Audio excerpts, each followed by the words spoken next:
Somebody like Elon Musk does not believe in unions. So therefore, guess what? But Joe Biden isn't going after Elon. The person who also has a lot of government contracts, yeah, he's not going to go after Elon. And he might be also looking for money from Elon too, maybe. So, of course, Biden's not going to do that. So this is Joe Biden, Mr. 15 minutes.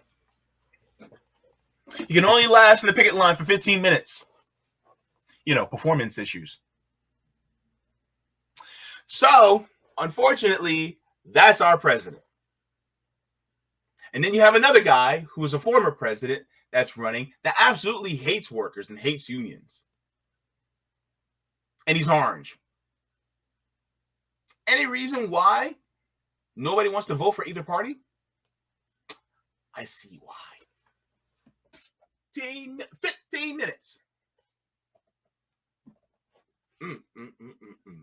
Now, Joe Biden done messed up.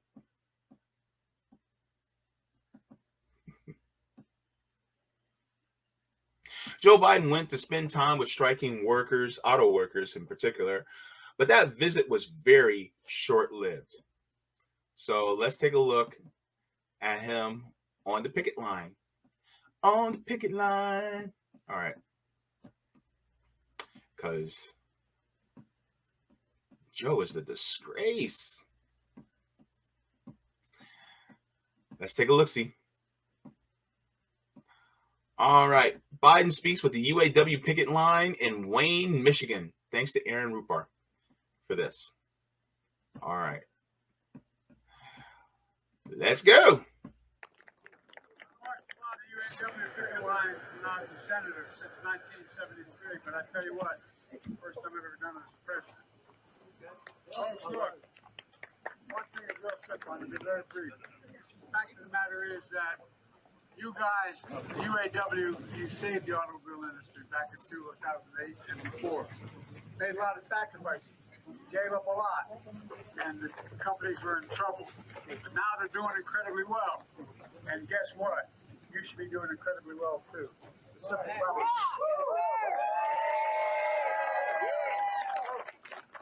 Stick with it. Because you deserve the significant raise you need and other benefits. Let's get it. Let's get back who we lost, okay? First of all, let's say something right here. He's talking a good game. But what you and I both know. You and I, we know. Right? If you know, you know. He talks a good game, right? But I'll get to it in a second. You guys know. You know. Okay, I'll get to it in a second. But he talks a good game. But we know what's up. Let's continue. Yeah, it's about time to have a step up for us. Now, there's a guy I know you don't know here, but I've known him along anyway. Sean Payne, your president. All right, so here we go. So here he is. He's with the auto workers, taking pictures, hugging black women, right? Then here's Sean Payne thanking the press, saying, "Thank you, Mr. President." Let's go. And so today I just want to take a moment to stand with all of you, with our president, and say thank you to the president. Thank you, Mr. President, for coming.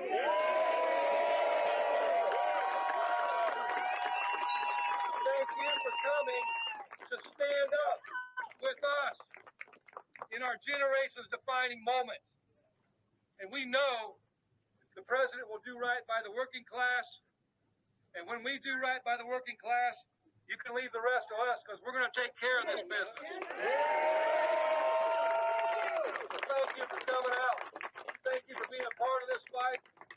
And let's get back to winning solidarity for all of our members and economic and social justice for all of our members.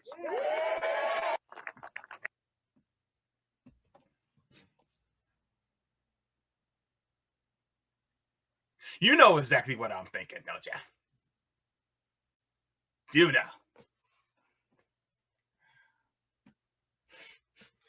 You smell that? Oh. Ooh. I smell it too. It smells like bullshit.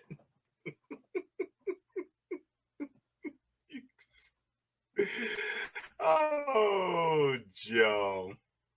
That was cute. All right. So, as we see, the corporate media is now propping Biden up as a pro-worker president. You can't make this stuff up. So let me share this with you guys really quick, because this is also something I think you guys need to see, because the corporate news, they are laying it on thick, right? Let's show, because the thing is that there's propaganda all up and through here. Let's go to the AP. The Associated Press says Biden urges striking auto workers to stick with it and picket line visit unparalleled in history.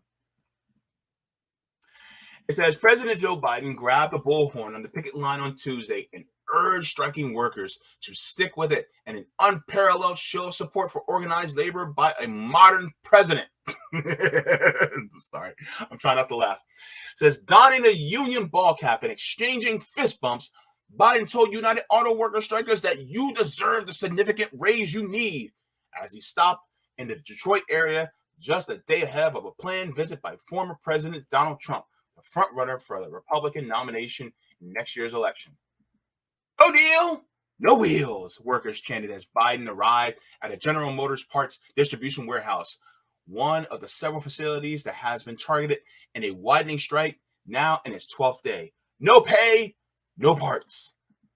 Despite concerns that a prolonged strike can undermine the economy, particularly in the crucial battleground state of Michigan, the Democratic president encouraged workers to keep fighting for better wages at a time when car companies have been seeing rising profits.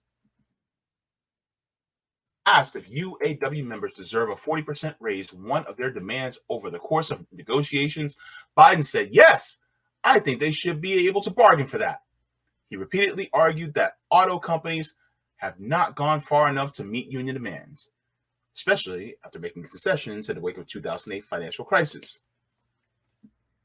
The fact of the matter is that you guys, the UAW, you saved the auto industry back in 2008, and you made a lot of sacrifices. You gave up a lot. The companies were in trouble.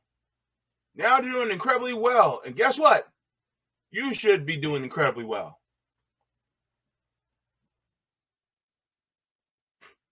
That was my Joe Biden impression. Can you tell?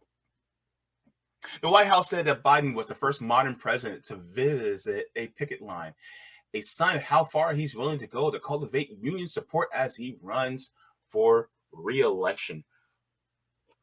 You know what I got to say about all that?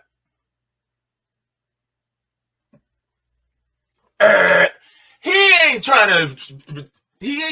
got no solidarity. That's so much BS that I was stuttering for a second. He ain't about that solidarity. If he was actually about that solidarity, then look, the I can't talk. The railroad workers would like a word with Joe Biden about solidarity, because guess what? They ain't see no solidarity. They ain't see jack squat. They ain't see, in the words of Kyle Kalinske, they ain't see Dickie McGee's axe. So people want to talk about, oh, well, he's expressing solidarity because he's the first president that actually went to a picket line in a generation. Oh my God, he went there to a picket line. He put on a cap. Look, y'all know.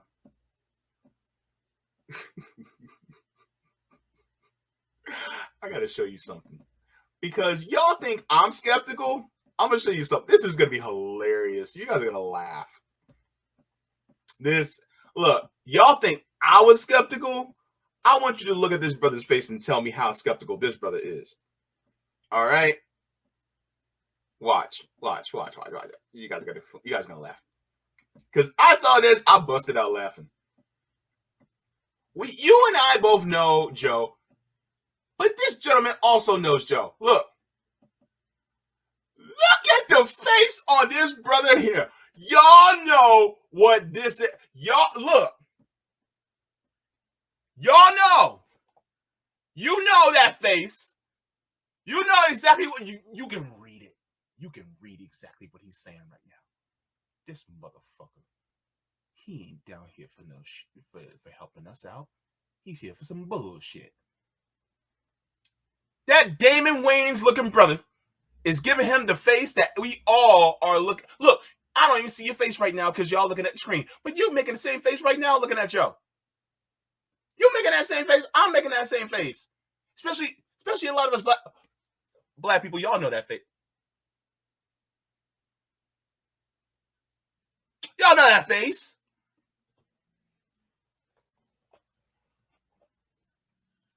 That's the you got me fucked all the way up face. That's what that is.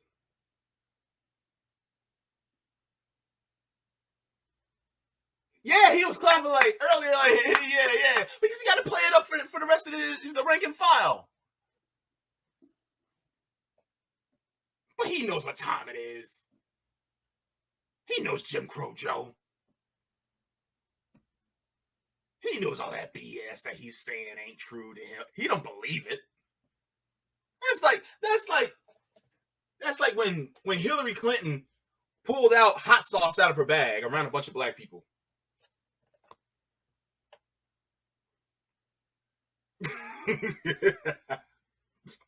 You know, that's that Donald Trump eating a taco salad saying happy Cinco de Mayo type shit. Y'all didn't remember until I told you about it, did you? So stupid. These politicians. Look, they're a one-trick pony, right? That's exactly what they are. By the way, Biden was only there for 15 minutes. 15 minutes. Let's take a look. Because 15 minutes. That's all his brain can handle with 15 minutes.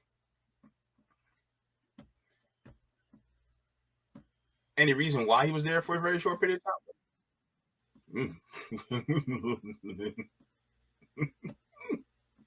This is hilarious. Let's go.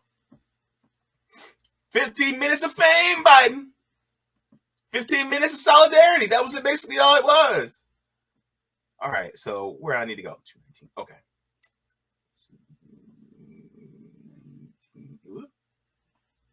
All right, perfect. All right. There's a billionaire class. Meanwhile, Republicans have pointed out that Biden spent just 15 minutes on the picket line before boarding Air Force One to head to a fundraiser in California. All right, I have a lot of mixed feelings about this, Spencer, but the audience has heard from me, so I want to give you a chance to get in here first. Yeah. Where are Republicans falling on this? This does seem optically to be a very good moment for Joe Biden, my feelings about him aside. And given that there's such strong public support for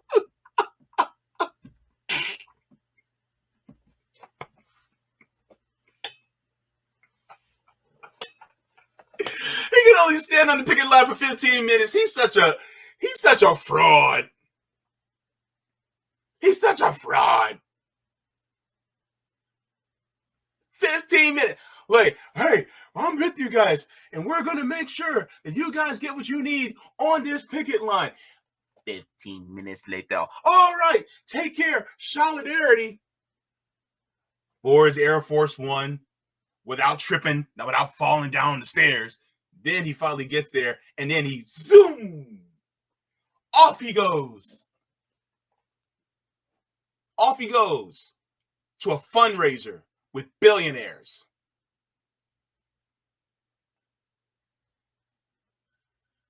So whenever people go, well, Joe Biden, he stands with the workers. Yeah, for only 15 minutes. Break me off. Show me what you got. So I don't want no 15-minute man. Ooh. That's it. He says 15 minutes until he forgets where he is. Yep. He's looking for the ice cream. Joe, they got ice cream over here. Okay, I'm gonna get over there and get some ice cream. Solidarity with the workers. 15 minutes from landing and taking off. He spent more time on the tarmac than he did with the workers.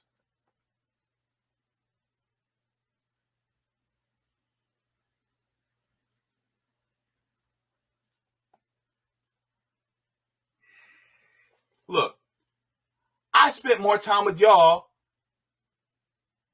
than Joe Biden did with the workers. Wait. It's so oh gosh. Oh my gosh. And people think people take him seriously. You got people like Harry Sisson talking about, oh my God, he's the most progressive president. He's my God.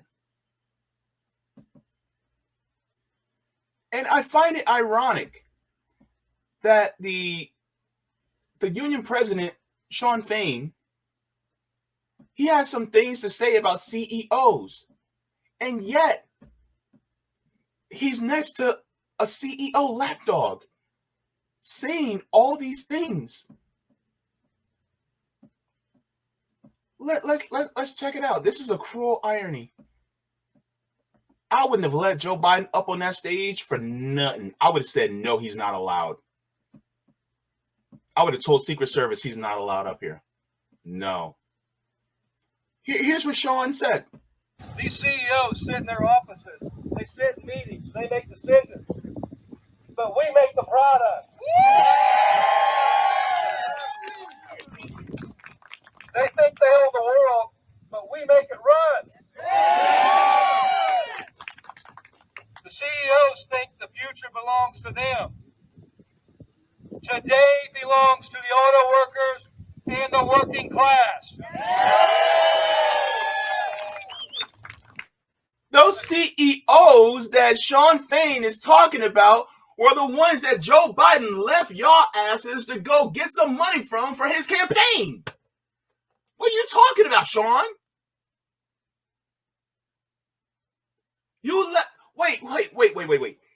You let this handsy, hair-sniffing grandpa, you allowed him to take part in your picket line for 15 minutes of fame, and then you want to talk about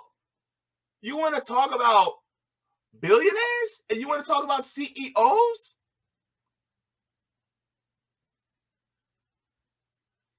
What do you got to say now? He only spent 15 minutes with y'all. Well, he's the president of the United States. I'm sure he's very busy. Yeah!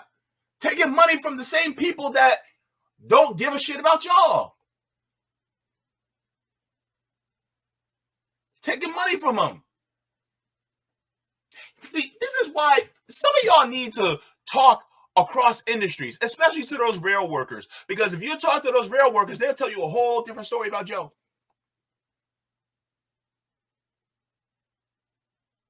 And don't get me wrong, Trump ain't no better. But here's the thing. You know all this stuff because in that other part of the Rising report, they talked about how Sean Fain was actually talking to Wolf Blitzer about how horrible Trump is when it comes to unions. And Trump is horrible when it comes to unions and workers. Trump is not on the side of the workers either.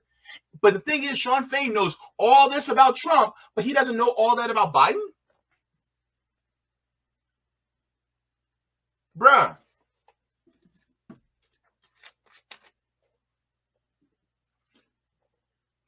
Stop sipping the Kool-Aid, bruh. The Democrats are not on your side either.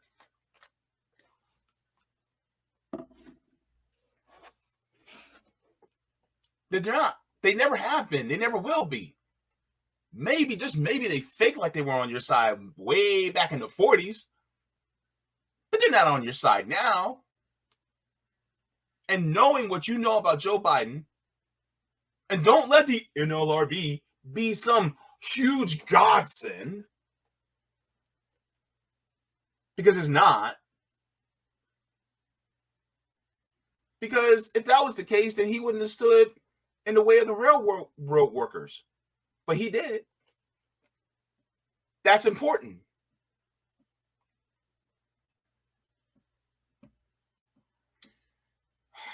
Jeez Louise, come on, man. Difference between them and us, it's just as our theme song, Solidarity Forever, says. Without our brain and muscle, not a single wheel would turn. That's what's about working class people. What these CEOs sit in their offices, they sit in meetings, they make decisions, but we make the product. They think they own the world, but we make it run. The CEOs think the future belongs to them.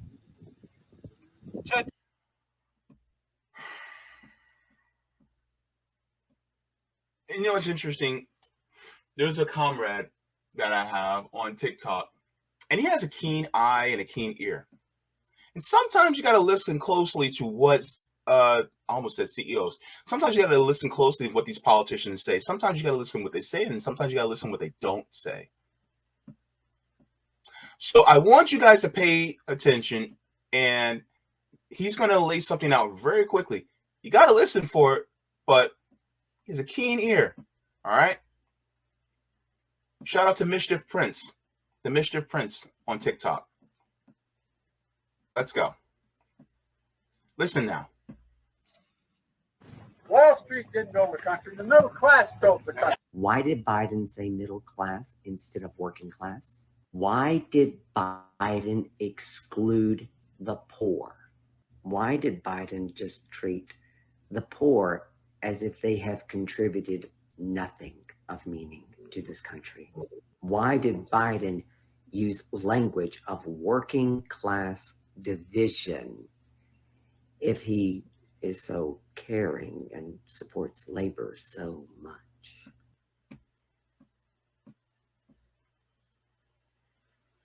Because he didn't say working class, he said middle class. Now, people say, well, that's just semantics, blah, blah, blah.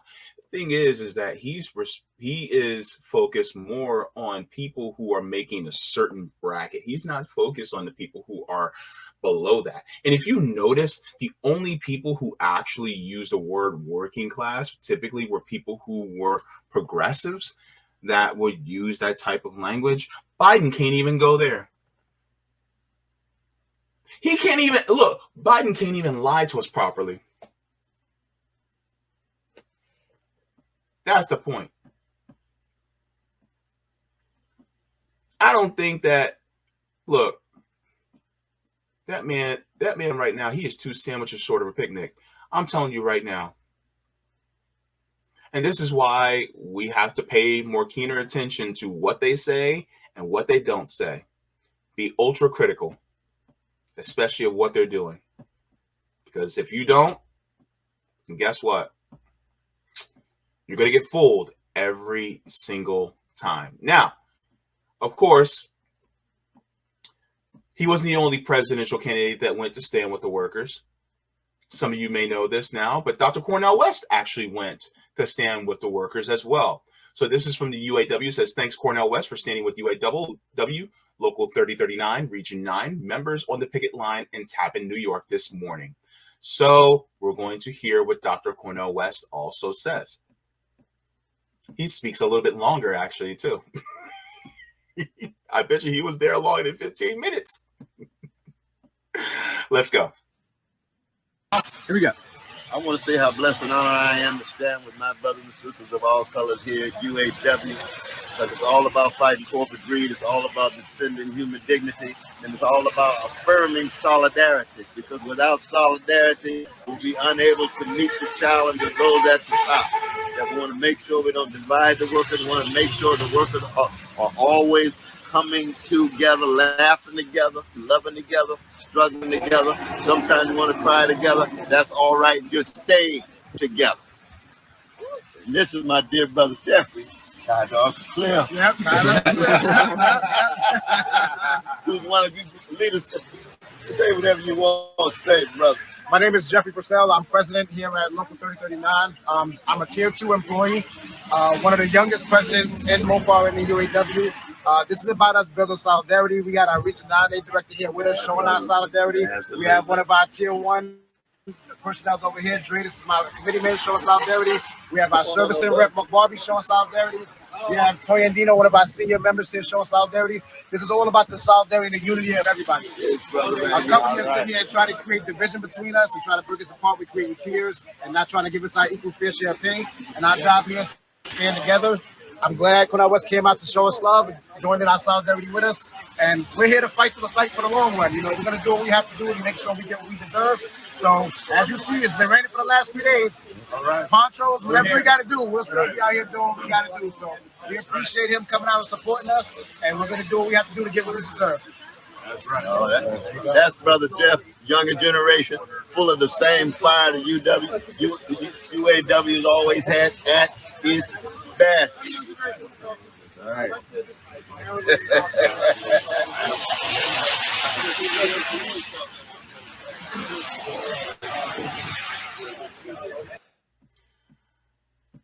Something I noticed actually about Dr. West being out there was it wasn't some huge brouhaha of workers at a plant, right?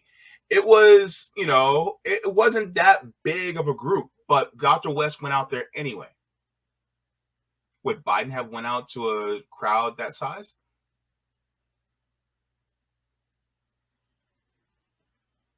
See, that's the thing I think people need to recognize is that it's about the principle of it.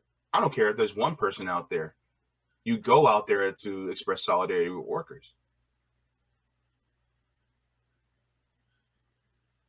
So that was what Dr. Cornell West was. And so I think something that was mentioned was that Biden wasn't going to go out there to support the workers until Dr. Cornell West was the first one to go, yeah, I'm going out there to support the workers. Then Biden was like, oh, ooh, okay, I should go out there. Because people like Dr. West going out there is important. So, yeah. Now, one of the things that I should make abundantly clear is that if Biden really cared about helping workers, then he would go after union busting CEOs like Elon Musk. But he won't do that. He shan't not do such a thing. Oh, I can't go after them. They made their money the right way. Did they? No. But he would go after them. This is at a more perfect union. It says union buster Elon Musk thinks billionaires like himself deserve record profits and huge raises, but that workers getting a raise would bankrupt companies and cause inflation. But if record profits and raises wouldn't bankrupt the company and they get those as billionaires, then it wouldn't do it to workers. You just don't get a raise. You're already a billionaire. This is a pick that was taken. Zero Head says, Biden says he agrees the UAW should get a 40% increase, just in case the U.S. needed some more inflation. And then Elon Musk, his ass said, they want a 40% raise and a 32-hour work week. Sure way to drive GM, Ford, and Chrysler bankrupt in the fast lane. But, sir, Elon, Dr. Musk, evil. me stuff. Your wealth like doubled over the pandemic. And your companies have raked in record profits. Why didn't those record profits translate to the workers? If that's the case, then could you have said, you know what, I'm good. I'm already a billionaire. Let the workers have the profits. Why not? Why not just give it to them instead? Oh, right. Because screw them. That's why, right? They don't deserve it, right? Is that what it is, Elon? Let me show you guys something, because I think this is important. We need to see who Elon really is. A lot of you already who watch this channel know who Elon is, but some people, they don't. And some of them, they will praise Elon left and right because they think, oh, he's the arbiter of free speech, and he's the arbiter of, you know, trying to make, you know, innovation, things like that. But no, he's not. This is from NPR. Elon Musk dares United Auto Workers to try to unionize Tesla. Says Tesla CEO Elon Musk, a vocal union opponent, is now inviting the United Auto Workers to organize a company in an attempt to goad the labor union. Basically, he's saying, I dare you. I dare you to unionize, to see what happens. That's what he's doing. It is the billionaire version of I wish a motherfucker would. That's basically what it is. Let's continue. He says, Musk tweeted Thursday that he is able to maintain the Tesla workforce because the company compensates and treats his employees well. I call bullshit because, well, looks at how he treats his black workers. Because of this, Musk claimed he is not worried about union organizing at his company. Why should that be a worry? Quote, I like to hereby invite UAW to hold a union vote at their convenience. Tesla will do nothing to stop them, he tweeted.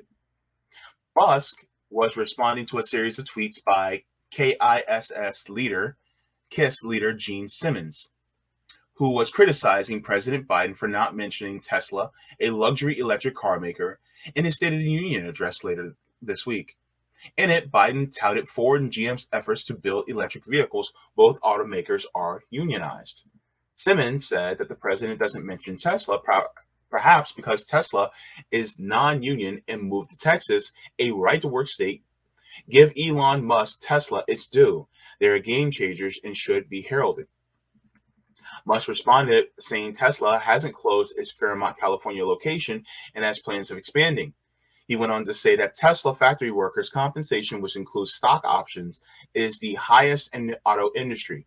Spokesperson for UAW declined to comment on Musk's tweets, but referred NPR to an ongoing case in front of the National Labor Relations Board involving Tesla and Musk. Musk's message to United Auto Workers comes after years of organizing attempts at the Fremont facility. Since 2017, unfair labor practice charges have been filed against Tesla at the NLRB, the federal agency in charge of enforcing labor laws and monitoring union organizing drives. So, somebody like Elon Musk does not believe in unions. So therefore, guess what? But Joe Biden isn't going after Elon, the person who also has a lot of government contracts. Yeah, he's not going to go after Elon. And he might be also looking for money from Elon too, maybe. So, of course, Biden's not going to do that. So this is Joe Biden, Mr. 15 minutes. You can only last in the picket line for 15 minutes. You know, performance issues. So, unfortunately, that's our president. And then you have another guy who is a former president that's running that absolutely hates workers and hates unions. And he's orange. Any reason why nobody wants to vote for either party? I see why.